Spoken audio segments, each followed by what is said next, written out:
G'day, we're just going to have a look at how to download and install PicoFlow ALPHA for free. This is the sort of interface you'll get. I'm looking at a sound tool at the moment to play some music. If you need to install the new software, we can do that by going to a web browser. Press the window button and type in whatever web browser you have. So let's open Google Chrome.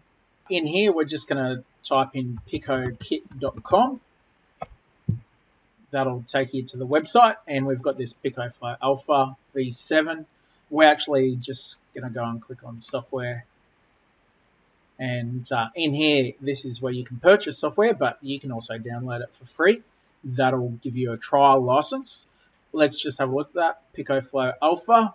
So it doesn't matter which one you click on there. There's 3 different versions of PicoFlow ALPHA. This one's just a home student school license. They all have the same software under the download button. So we come down here near the bottom, we've got download the software, includes a trial period.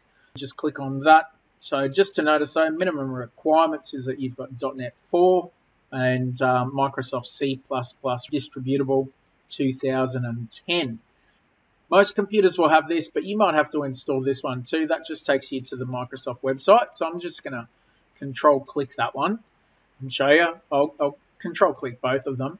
That'll open up.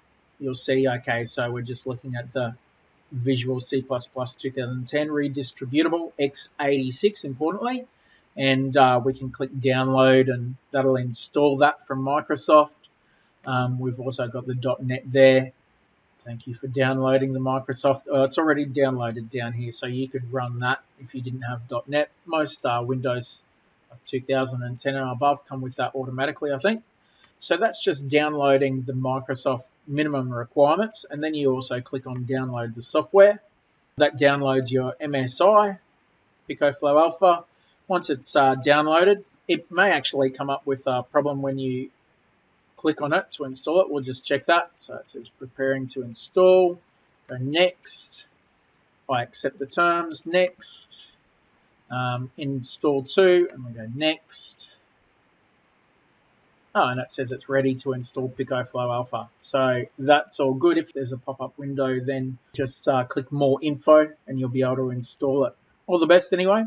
If you have any troubles, you can get on to me at sales@picokit.com. Thanks for watching.